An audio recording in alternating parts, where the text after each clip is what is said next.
beaucoup de filles sortent avec des moches à un moment donné parce qu'on se sent en sécurité avec un moche. C'est vrai, on se dit toujours, mon Dieu, il est tellement moche qu'il va rester avec moi et pas me faire souffrir. Eh bien, c'est faux. Non, les moches sont les pires pour une raison qui est assez simple, c'est qu'ils n'ont rien à perdre, ces mecs-là. Je jure. Alors, c'est très simple. Pour savoir si tu sors avec un moche, c'est très simple, c'est quand on te demande une photo de lui. Et ben, quand tu montes la photo, tu te sens toujours obligé de dire « Non, mais il est mieux en vrai !» Franchement, je te jure, la photo, elle est en contre-jour. Il revenait de Barcelone, il était en jet lag. C'était un jeudi, le jeudi, il est pas beau. Mais c'est vrai ce qu'elle dit. Non, mais évidemment... Il y a des couples mariés peut-être là? Ah putain, ça pue l'amour, il y en a 2. Ok. Mariés ici? Ok, depuis combien de... Vous voulez déjà partir? Pourquoi vous gardez le manteau et tout? On dirait que vous êtes dans un go fast, putain. Ah, vous avez la clim juste en face. Ok, d'accord. Vous voulez que je l'arrête? De toute façon, je pouvais rien faire, donc ça m'arrange. C'était vraiment pour paraître sympa, mais je peux rien y faire. Combien de temps que vous êtes mariés? Ah ouais, putain, ouais, tu vas bientôt être 10 ans. Putain. Non, c'est cool, hein, Non, franchement, je vous dis la vérité. 10 ans, on s'aime toujours, hein. C'est pas le problème, on s'aime toujours. Mais c'est juste qu'au bout de 10 ans de mariage, il n'y a plus de surprise. Tu sais, tu rentres chez toi le soir, tu sais qu'elle est là.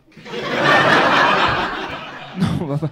Tu sais, c'est pas un soir, tu rentres chez toi et sur le canapé, à la place de ta femme, il y a une Audi A3. Non, c'est jamais arrivé.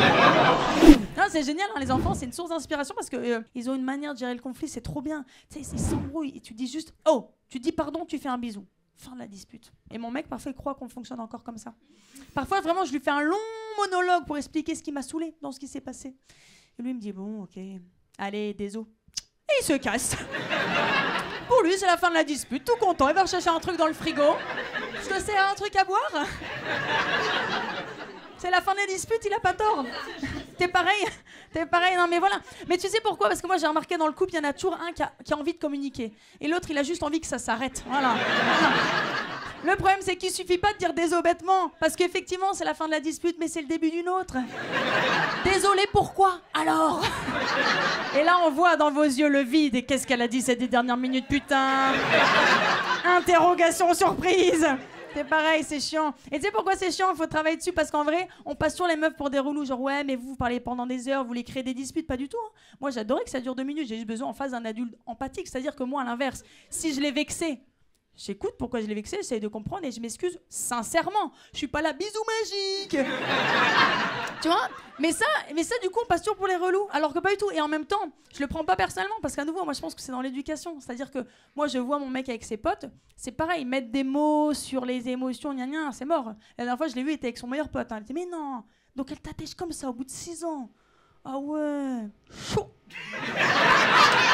Point. Fin d'analyse. Échange terminé. Je réalise un truc aussi, c'est que là j'ai 33 ans et j'en ai plus rien à foutre des mariages. Vraiment, non, mais je vous le dis, en fait, je suis blasée. Ça, à 20 ans, quand tes potes se marient, c'est nouveau. C'est donc t'es hyper enthousiaste, t'es prêt à faire des cadeaux qui n'ont aucun rapport avec tes moyens financiers. Mais moi, je me rappelle du mois de 20 ans, j'étais quelqu'un d'extraordinaire. Non, mais ma générosité m'émeut. C'est des potes m'annonçaient qu'ils se mariaient, j'étais là, waouh. Alors, s'il vous plaît, laissez-moi contracter un emprunt pour financer l'activité pagode de votre lune de miel. Ça me fait plaisir, vraiment.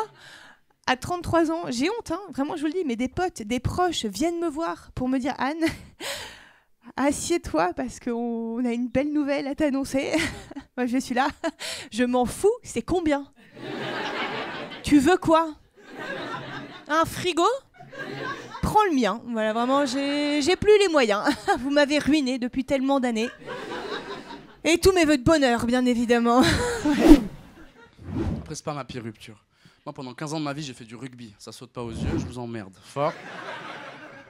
Il y a une de mes ex qui m'a trompé avec mon joueur de rugby préféré. Télé, équipe de France. Le Benzema du rugby, je vous parle sérieux. Moi, j'étais jaloux, mais fan. C'est très bizarre, c'est ce que j'appelle de la contradiction émotionnelle. Quand deux émotions pas compatibles se rencontrent. Ça arrive dans d'autres situations, même chez vous, hein, tard la nuit, quand le voisin il casse les couilles parce qu'il met du son trop fort, mais il met du bon son. Tu vois, hein. T'es vénère, hein, mais bon. En rythme. Ça arrive tout le temps, même en venant au Paname tout à l'heure. Je suis venu avec une bouteille d'eau que je fais tomber dans la rue, on s'en fout, mais quelqu'un de très gentil décide de ramasser ma bouteille. Sauf qu'en ramassant la bouteille, j'ai vu l'arrêt de son cul. c'est moi qui suis emmerdé parce que je suis partagé entre remerciements et moqueries qui sont pas compatibles. Le gars, il me rend la bouteille avec le sourire, mais j'ai vu ton cul, frérot, c'est trop tard. Puis là, ce joueur-là, en plus, il joue à Toulouse. Moi, je viens de Toulouse. On discute après, je suis au milieu de quelque chose là. Ça, tu on est ensemble. Mais ce joueur-là, il joue à Toulouse. Toulouse, c'est mon club de cœur. Il y a 2 ans, on a été champion de France parce que ce mec a mis un essai à la dernière. Putain, l'émotion dans laquelle j'étais. C'était... Ah, fils de pute, on est champion, mais t'as baisé ma meuf. C'est dur, hein. Mais je lui ai dit à ma meuf de l'époque, je lui ai dit, c'est lui ou c'est moi. Mais si c'est lui, je peux venir avec toi. Merci mesdames et messieurs, merci beaucoup.